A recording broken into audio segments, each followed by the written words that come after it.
Hi guys, in the previous video I spoke about the reasons behind my decision to begin learning Portuguese in the early part of 2015. As I said, for me at that time it was crucial that I could continue to commentate in English. I had been covering Serie A in Milan for the Italian World Feed, and I wanted to make sure that there would still be broadcasting opportunities even from Portugal. So I did a bit of research. I got in touch with a colleague, Vitor Sobral, shout out to you, an Australian colleague, albeit with Portuguese heritage, who was very familiar with the footballing and broadcasting landscape in the country. And he brought it to my attention that Benfica had their own international feed service. Benfica, the biggest club in Portugal, had their own domestic TV channel, BTV, which had the rights to their home league matches, which they would broadcast domestically, but they also provided an international feed service, namely the production of matches, all put together with an English commentary service to be able to be sold abroad.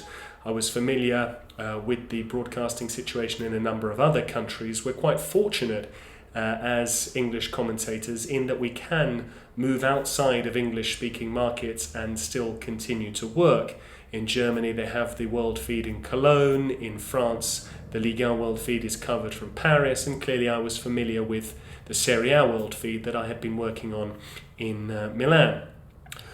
So I decided to try and get in touch with BTV, and I've always been a big believer in meeting people face to face where possible, particularly when there's a job on the line. It's a strategy that had served me well when I first got involved with Serie A, when I flew out to Milan to meet my boss then, and I decided I would do likewise when going to Lisbon. I also wanted to have a bit of a recce, to do some reconnaissance in the Portuguese capital to see whether I would like the city and whether I would enjoy living there, having only previously been once 8 years prior to that. So I booked 3 days, a very cheap flight, a very cheap Airbnb, and I decided to investigate. I looked up the address to BTV or BTV and got a bit lost, in truth be told. I didn't realise that the studios were located inside Benfica's home ground, the Estádio da Luz.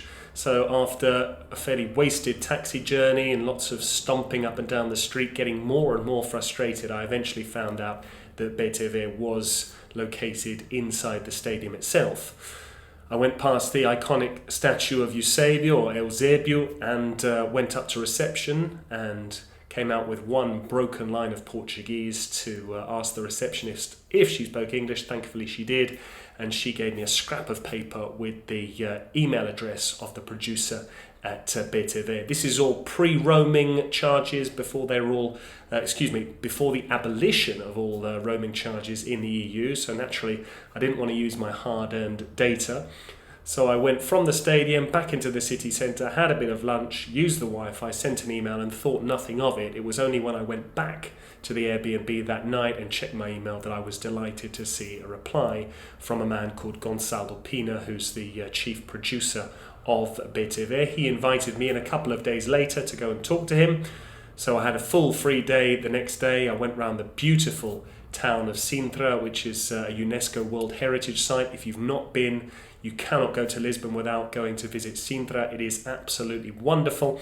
And then on the final day of my trip, or the penultimate day, because I was flying back the next day, I was able to go into the BTV studios. I had already sent Gonçalo some examples of my work, and he was fairly keen about me joining the commentary team, but not a little bit non-committal, much like the situation I'd experienced in Italy, whereby it wasn't a case of move to Portugal so that you can commentate for us. It was a case of, if you decide to go ahead and move to Portugal, then please do so and get in touch and we'll see about getting you in. That was all in the middle of January.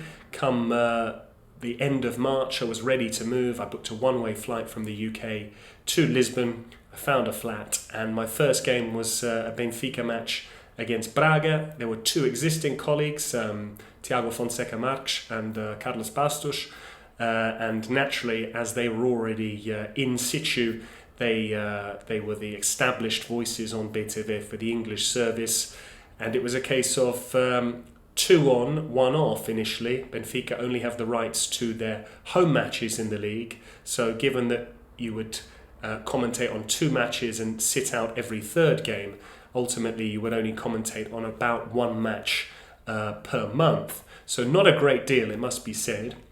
However, I was slightly fortunate that on the eve of the start of my first full season there, 2015-2016, Thiago, I'm delighted to say, was offered a great job at a rival channel, Sport TV. He moved on, and so it was just Carlos and I for the first game of the season, Benfica Estoril.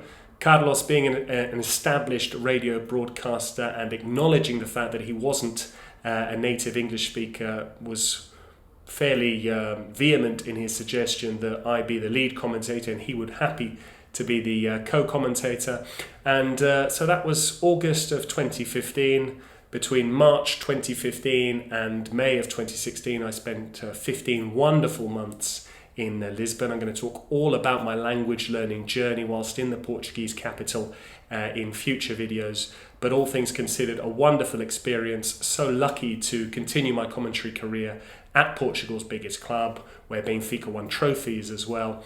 And so that was a wonderful experience. And I'll leave you at the end of this video with a few sound bites from Benfica 4, Estoril 0, which was the start of the triumphant 2015-16 season. Thanks, guys. So we talked about the unbeaten run here at the Estádio da Luz. Can tell you that part of those 51 games unbeaten, 43 wins, 8 draws, might be 52, and it might be a 9th draw today, unless Nico Gaitan can come up with something in towards Jonas Mitroglou! Yeah! There it is! Benfica lead! And on his Liga debut, Kostas Mitroglou has broken the deadlock.